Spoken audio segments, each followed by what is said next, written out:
आप सभी का स्वागत है। इश्क जब सनक बन जाए तो वो कितना खौफनाक रूप ले सकता है, यह आप पुणे के केतन मर्डर केस को देखकर समझ सकते हैं। जिस लड़की को हमसफर मानकर जिसके साथ साथ फेरे लेने की तैयारी चल रही थी, उसी मंगेतर ने अपने बॉयफ्रेंड के साथ मिलकर मौत का ऐसा घिनौना खेल खेला कि सुनने वालों के होश उड़ जाएं। इंदौर के चर्चित राजा रघुवंशी हत्याकांड की तरह ही पुणे के ऐतिहासिक लोहागढ़ किले में केतन अग्रवाल की बेरहमी से हत्या कर दी गई। आरोप लगा है मंगेतर सिया गोयल और उसके बॉयफ्रेंड चेतन चौधरी पर। पुलिस ने दोनों को सलाखों के पीछे भेज दिया है, लेकिन इस खौफनाक वारदात ने पीछे छोड़ दिए हैं कई ऐसे सवाल जो किसी भी इंसान को सोचने पर मजबूर करते हैं। आखिर कोई मंगेतर इतनी शातिर और क्रूर कैसे हो सकती है?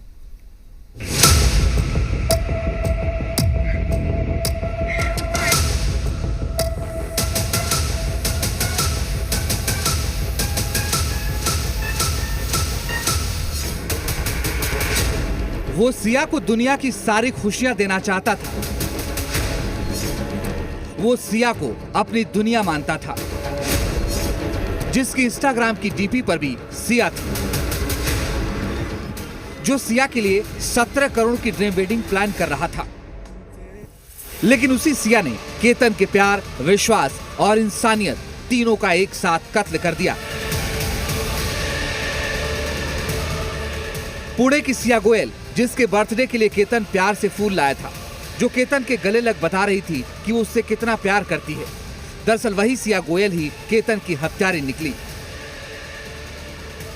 बॉयफ्रेंड के साथ मिली, केतन को धोखे से किले पर ले गई, 400 फीट से धक्का दे दिया और फिर रोने का पूरा ड्रामा रच डाला।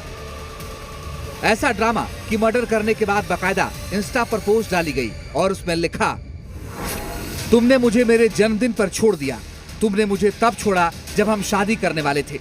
मुझे अब भी समझ नहीं आता कि तुमने मेरे साथ ऐसा क्यों किया। जब मैं तुमसे इतना प्यार करती थी तो तुमने मुझे क्यों छोड़ दिया। लेकिन सिया का ये सब दुख एक धोखा था, एक झूठ था, एक फरेब था। क्योंकि इंस्टाग्राम पर रोते हुए पोस्ट डालने वाली सिया ने अपने बॉयफ्रेंड के साथ साजिश रची थी।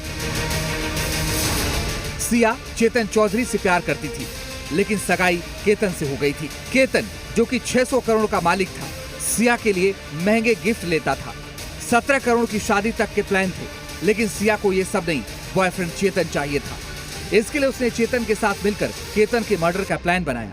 बार बार केतन को लोहागढ़ किले ले जाने की जिद करती, जिससे कि घटना को अंजाम दिया जा सके। पहले 31 मई को लोहगढ़ फोर्ट गए घूमने के लिए। उसके बाद इमीडिएटली उसने बोला कि हमको 5 को भी जाना है, 5 जून को भी जाना है, तो 5 जून के लिए हमने इनकार कर दिया। सिया 3 बार ये कोशिश कर चुकी थी, लेकिन आखिरी कोशिश सफल हुई। 18 जून को जब केतन और सिया एक साथ लोहागढ़ किले गए, वहाँ कुछ ही दूरी पर उसका बॉयफ्रेंड चेतन भी मौजूद था, लेकिन केतन उससे अनजान था। बॉयफ्रेंड और सिया ने मिलकर इसी दिन, यानी अपने बर्थडे से एक दिन पहले घटना को अंजाम दिया और केतन का मर्डर कर दिया। बोला 18 तारीख को मेरे को फिर लोहगढ़ जाना है। मेरे दोस्त कुछ मेरी पार्टी रखना चाहते हैं। केतन को उसने ऐसा कन्विंस किया कि कुछ भी कर, अपन बर्थडे बैश अपने को वहां करना है। उसने फिर उसके केतन के मम्मी को भी रात को फोन किया कि आप समझाओ कि हमको जाना है वहां पे। तो उसके हिसाब से फिर हमने बोला कोई बात नहीं, चलो बर्थडे है तो जाके आ जाएंगे। सिया इतनी शातिर थी कि एक तरफ तो केतन के मर्डर का प्लान बना रही थी, दूसरी तरफ केतन और उसके परिवार से प्यार का पूरा नाटक करती थी। सिया ने लेके गई मेरे बेटे को वहाँ पर खींच के, मैंने नहीं भेजा है। सिया का हाथ है इसमें पूरा। जब वो घर में आती थी तभी कभी ऐसा लगता था कि ये इसके दिमाग में कुछ और चल? नहीं, बिल्कुल भी नहीं, बिल्कुल भी नहीं। सिया ने किले से केतन को धक्का देने के बाद कहानी रची कि केतन के किले से फिसलकर मौत हो गई, लेकिन उसके बिहेवियर ने शक पैदा किया तो पूरा प्लान खुल गया। केतन की मौत के वक्त सिया के व्यवहार से केतन की बहन को शक हुआ। बात पुलिस तक पहुंचाई गई तो पुलिस ने तफ्तीश शुरू की। पुलिस को सबसे पहला शक सिया की कॉल डिटेल देखकर हुआ, जिसमें चेतन चौधरी नाम के शख्स के साथ पिछले 6 महीने में 2004 कॉल किए गए थे और 238 घंटे की बातचीत थी।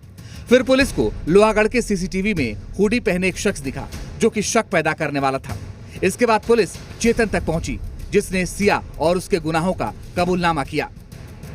खासकर वो लड़का जो है वो ट्रैकिंग करता था, काफी ट्रैकिंग की थी उसने, तो उस हिसाब से फिर आगे और संशय, फिर फैमिली ने इस पे डाउट लिया।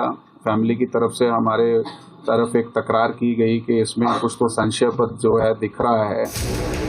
इसके अलावा पुलिस को दूसरा बड़ा सुराग बॉयफ्रेंड चेतन के मोबाइल से मिला। वारदात के दिन सुबह 7 बजे से शाम 5:40 तक चेतन का इंटरनेट पूरी तरह बंद था। जांच में पता चला कि चेतन ने जानबूझकर अपना मोबाइल अपनी दुकान में ही छोड़ दिया ताकि उसकी लोकेशन ट्रेस न हो सके। वो अपने दुकान के कर्मचारी का मोबाइल लेकर चुपके से लोहागढ़ किला पहुंचा था, लेकिन पुलिस ने उसकी ये चाल भी फेल कर दी। सबसे पहले मैं आपको तस्वीर दिखाता हूं। मैं लोहागढ़ किले के करीब 25 से 30% ऊंचाई पर पहुंचा हूं और आप नीचे देखिए कि कितनी गहरी खाई जैसी स्थिति है। यानी कि अभी हमें ऊपर और भी जाना है करीब 75% और आखिरी जो है छोर पर जाकर सिया ने केतन को वहां से धक्का दिया और केतन की मौत हुई। दरअसल सिया और केतन की सगाई फरवरी में हुई थी और जल्दी शादी होनी थी, जिसकी तैयारी भी पूरी कर ली गई थी। मर्डर से पहले दोनों का बाली जाने का प्लान था, लेकिन सिया ने केतन का पासपोर्ट गायब कर दिया, जिससे प्लान कैंसिल हो गया। 4 लोग एक साथ जा रहे थे, सिर्फ केतन का ही पासपोर्ट चोरी हो गया, जिसकी वजह से वो जा नहीं पाए। एयरपोर्ट से वो रिटर्न आ गए।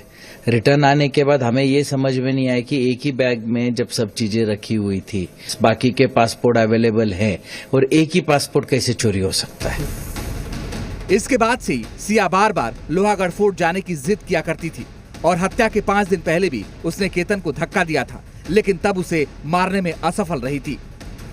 14 को मुझे कल वहां पता चला कि उसने खुद ने उसको धक्का मारा, जिसकी वजह से केतन पीछे सरक गया और पीछे एक पेड़ था, पेड़ का सहारा लेके वो बच गया। बचने के बाद उसने इमीडिएटली नाटक किया कि सांप आ गया, सांप आ गया, सांप आ गया और मैंने तेरे को बचा लिया। तो उस वक्त उसके ध्यान में नहीं आया कि इसने मेरे को धक्का मारा था गिराने के लिए, लेकिन अभी सांप का बहाना कर रही है। अब जब सिया ने पूरे मामले को एक्सीडेंट की शक्ल देने की कोशिश में थी, तो पुलिस ने उसकी सारी कोशिश पर पानी फेर दिया और सिया के सोनम वाले कांड का पूरा खुलासा कर डाला। ब्यूरो रिपोर्ट, जी मीडिया।